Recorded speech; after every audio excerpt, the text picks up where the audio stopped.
So all those out there who have bought the City Mini Baby Jogger stroller and have wanted an adapter for your KeyFit 30 Chico car seat, yes, that's what we have here. Your adapter, or at least half of the adapter, looked like this. Of course, it didn't have the cut. That was in the efforts of experimentation, but has the brackets mounted on it like this, such.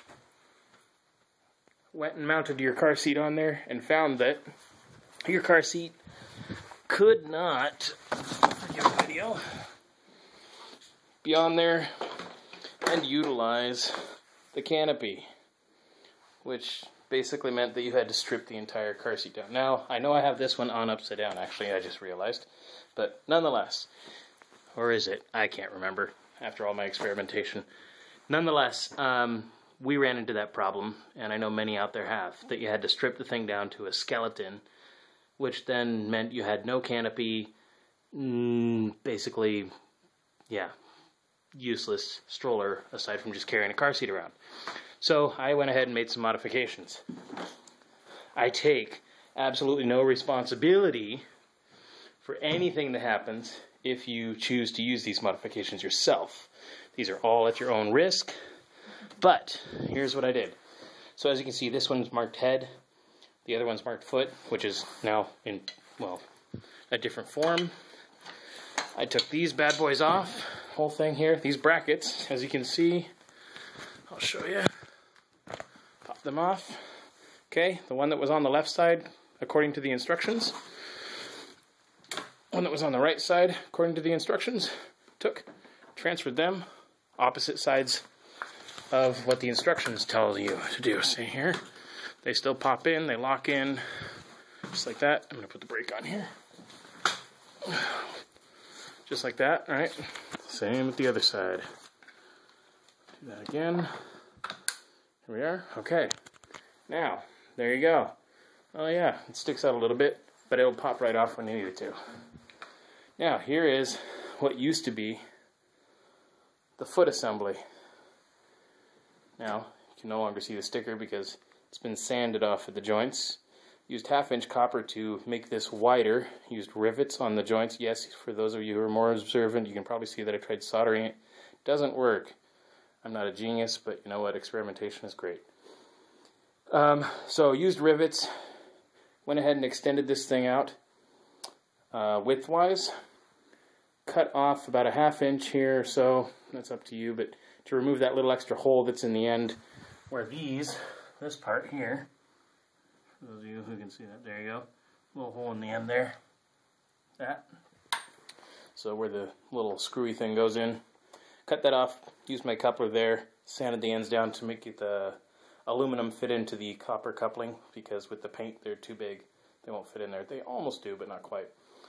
So anyway, extended that out as well, as you can see, so that that lines up. This part here, once it's all together, lines up with that part there on the baby seat. Once you've made those modifications, you can simply, oh here, we'll do this end. My hand is closer there, I can actually maneuver that part. And then this one here, those can go in like that. Now, you can see these little things here are compression to help hold the thing in place. I went ahead and used my rotary tool, cut some slits in the side of the copper, not all the way through, just on the surface, add some friction. I'm going to actually paint this, you know, but for now, this is what you get. So you slide those in there. As you can see, my couplings are set up so that they hit right where I want it to stop. Tighten these things down. Alright, now I can take the car seat, slide that bad boy in there. As you can see, rests on there, right? It's all locked in place, sits down low. For those of you who are familiar with how it looks, well, here, I'll show you. Original design basically sits up like this. The handle of the car seat, you can see it on that side, not in the light, sorry folks. Handle of the car seat basically sits up above this bracket. Not quite that far, but that's what causes the car seat to be so high and basically makes the canopy useless. What I've done here, by using the foot, is I've got it lined up so that the car seat sits in there. Now, I'll flip the handle down. Okay, get the car seat, pull this down, pull this up, and check this out. Ta-da! Your canopy is now useful, and I did not have to remove anything off of the car seat. And the nice thing is, I'm using those brackets that you got with that adapter, so you press that button and pull out, and the whole thing comes out, just as the original design. And there you go, see? Look at that. You can't really see. There you go, see? See right in there. Yeah. Of course, no baby in there yet. Got a couple more weeks. Alright, have fun. Like I said, I'm not responsible for anything that happens, but here's a modification I came up with. I like it. We'll probably go with it. FYI, great thing is, the straps, just remembered, because there's no locking mechanism for down here, use the straps to hold your car seat in. And you may want to do something like a pin through the copper that sticks on the other side of this bracket here. I'm probably going to do that.